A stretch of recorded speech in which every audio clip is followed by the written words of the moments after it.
የዛሬው ፕሮግራማችን ርዕስ ልጆች እንዴት ነው መተኛት ያለባቸው የሚል ይሆናል። በአጋጣሚ ሆኖ የተወለደን ቤተሰብ ለመጠየቅ በምንሄድበት ጊዜ ብዙ ቤተሰብ ልጁን በጋራ አልጋ ሲያስተኛ እናያለን። ልጆች እንዴት ነው መተኛት ያለባቸው? ወይ ለብቻቸው ነው ወይ በጋራ ነው? ወይ ሲተኙ አተኛኘታቸው መሆን ያለበት እንዴት ነው? በግራ ጎናቸው፣ በሆዳቸው ወይስ በጀርባቸው? እንዲህ ባይደረግስ ምን ሊገጥማቸው ይችላል የሚሉ ጉዳዮች ነው ይዘን የመጣ ነው። እንግዲህ የህፃናት አስተማማኝ እንቅልፍ ኤቢሲ መርሆችን በመከተል ማረጋገጥ እንችላለን ማለት ነው። የተኛ ወይም ትንሽ እንቅልፍ ላይ ያለ የትኛውም ልጅ ሊሞት ይችላል። ከእንቅልፍ ጋር ተያይዞ ያሉ የህፃናት ሞቶችን መከላከል እንችላለን ማለት ነው። እንግዲህ አስተማማኝ ባልሆነ ሁኔታ ውስጥ የሚተኙ ወይም ናፕ የሚያደርጉ ህፃናት በድንገትና ሳይጠበቅ የመሞት ስጋት ውስጥ ናቸው።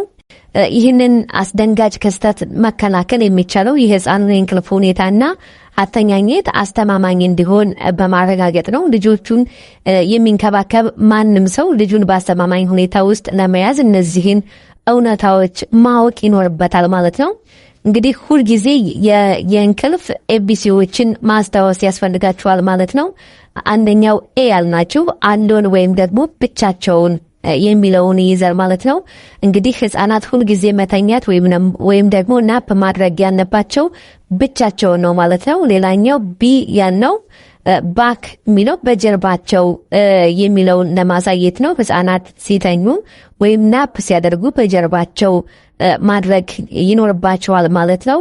ሲ ያልነው ክራይብ ወይም ደግሞ በአልጋቸው የሚለው ነው። ህፃናቱ ጊዜ መተኛት ወይም ናፕ ማድረግ ያለባቸው ደህንነቱ በተረጋገጠ መተኛ ወይም መጫወቻ ቦታ መሆን አለበት ማለት ነው። ከእንቅልፍ ጋር ተያይዞ የሚከሰቱ አስደንጋጭ ክስተቶችን ለመከላከል ያልተስተካከለ አነጣጠፍ ወይም ደግሞ ብርድ ልብሶችን፣ መጫወቻዎችን ወይም ትራሶችን ካልጋው ማስወገድ፣ ከሚተኙበት አካባቢ ማስወገድ ያስፈልጋል ማለት ነው።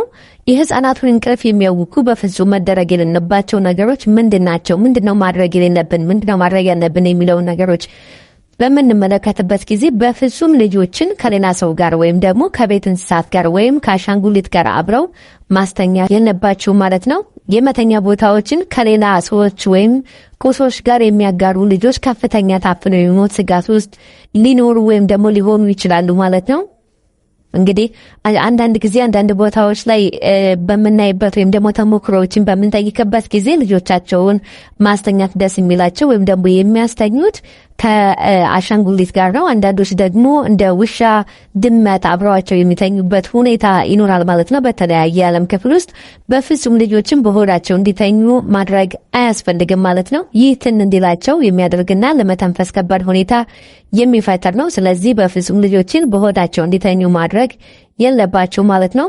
ሌላኛው በፍጹም ልጆችን በአዋቂዎች አልጋ ላይ፣ ሶፋዎች ላይ፣ ወንበሮች ላይ፣ የመኪና ውስጥ መቀመጫ ላይ፣ ወንበሮች ላይ እና መወጃወጃዎች ላይ ማስተኛት አያስፈልግም ወይም ደግሞ ማስተኛት የለባችሁ ማለት ነው። ጠንካራ ፍራሽ ያለውና የራሱ አንሶላ ባለው ደህንነቱ በተረጋገጠ መተኛ ላይ ብቻ ነው መተኛት ያለባቸው ከተቻለ ማለት ነው። እንደዚህ አይነት አስተማሪ ቪዲዮዎች እንዲደርሳችሁ ቻናሉን ሰብስክራይብ እና ላይክ ማድረጋችሁ እንዳትረሱ። በቀጣይ በሌላ ቪዲዮ እስከምንገናኝ ቸር ሰንብቱ።